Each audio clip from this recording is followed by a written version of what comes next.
Hello everyone, welcome to my channel.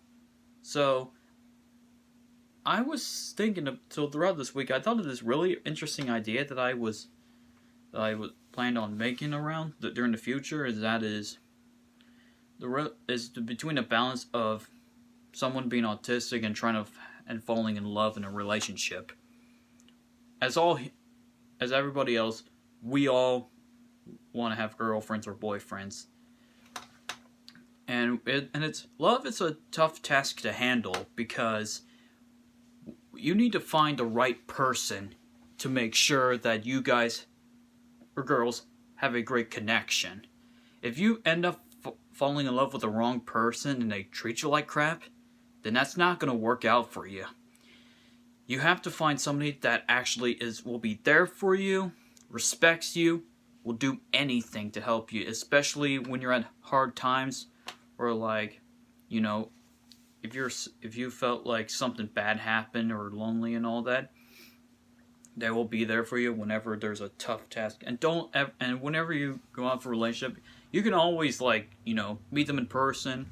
Be aware when you're meeting them online because there's fakers out there, or trying to go on some online dating, like Tinder, eHarmony, all that stuff, especially at times like this. But my thing is that I want to give out some advice to the parents of autism who are wanting to be in a relationship. The best advices I could give y'all, especially with what I'm going through, is that go for it because there's always a time where you're nervous, but you want to meet, but you always have a crush on somebody. Like example, high school crush. There are a lot of relationships during middle and high school, but 9 out of 10 times there's always high school crushes. It's high school crush in high school. Sure, there may have been childhood crush, but it's odd to start a girlfriend-boyfriend relationship as kids because there will be parents that tell them that you have to be at a certain age to start dating. Like my best guess would be 15. 15. That's my prediction. That somebody else can have their own.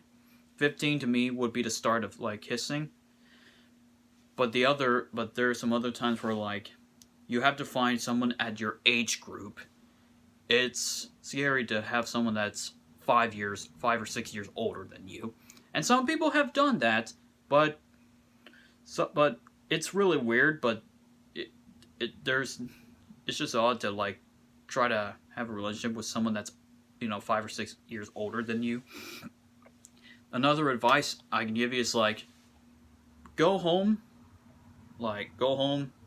talk with your parents, or look yourself in the mirror and learn how to function verbally and communicate and also have a great eye communication, because eye communication problems is one of the common causes of autism, or the early signs, because you don't want to move your eyes going like this or just slowly turn away, because if you're going out on a date, say a restaurant, movie theater, and all that, you don't want to you don't want to go just move your eyes or vote for awkwardly just turn away.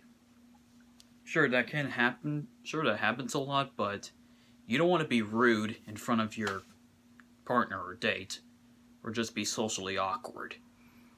Another thing, if you're going out to eat, like a restaurant, if you see all these forks, spoons, and all that, if you're going into a fancy one, they'll have different types of sizes. The other part is if you're going to eat a salad, you need to have a smaller fork. And for big meals, you need a big fork, or soup, a small soup, use a small spoon. The other one is a big soup for any big soups. And also, don't eat like an animal or a man cave, because that's rude and disturbed and idiotic. So, yep, and also go watch some other YouTube videos to learn how to go on the dates properly. But that's another thing that you guys should be doing. Another thing is that if you ever want to be in a relationship, you have to have your wants and needs, or whatever you like. Because if you and your partner or your date have the same favorites or needs or wants, that's the person you're looking for. If it's the opposite, then that's not the right person for you to be around with. And how is this related in autism? Well, autistic people would have like different ideas. However, they also have multiple favorites, and that's fine. But you need to figure out what the other person likes, your date or partner, whatever you can say. Because there will be times where, like, you know, if there's something that you like but they don't, it's fine.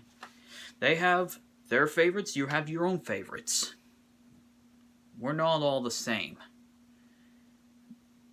And the other thing is that it's fine you can sing songs in the car and all that, but don't make it too loud, because sometimes they'll be holding their ears and the other person don't know why. Why they get annoyed by holding their ears and going like just screaming for whatever reason.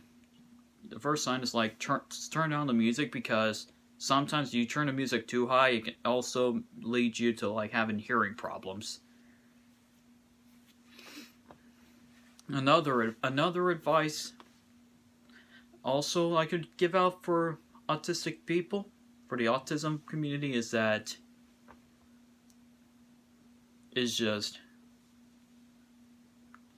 just work on your verbal words and sounds, because sometimes sometimes your date or somebody else won't understand what you're saying, so you need to speak up. Speak up and make sure you get what the other person is, what you're saying, so that they won't go oblivious, be like, huh? Sorry, I don't know what you said.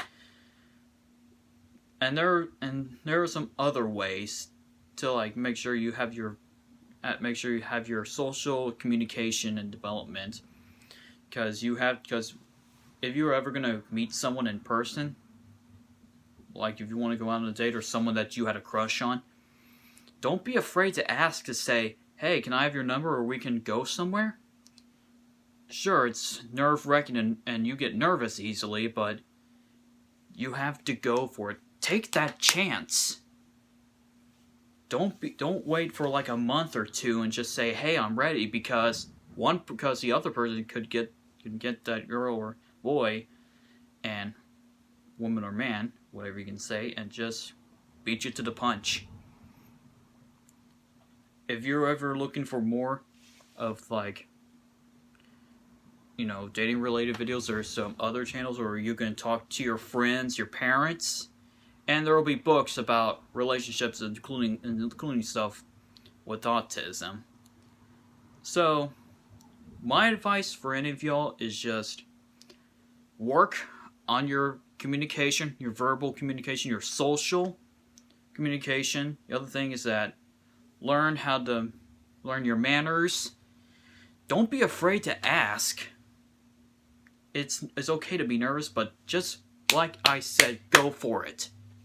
Go for it. Read some books on how to learn about dating and all that stuff, and be careful with the people you go out with, because there's some other stuff that's happening. But either way, one and the other, it will be all right, and I promise you, it's going to be great. And I pray that it will do work. So, that is all for today. I want you guys to have a safe and exciting spring break.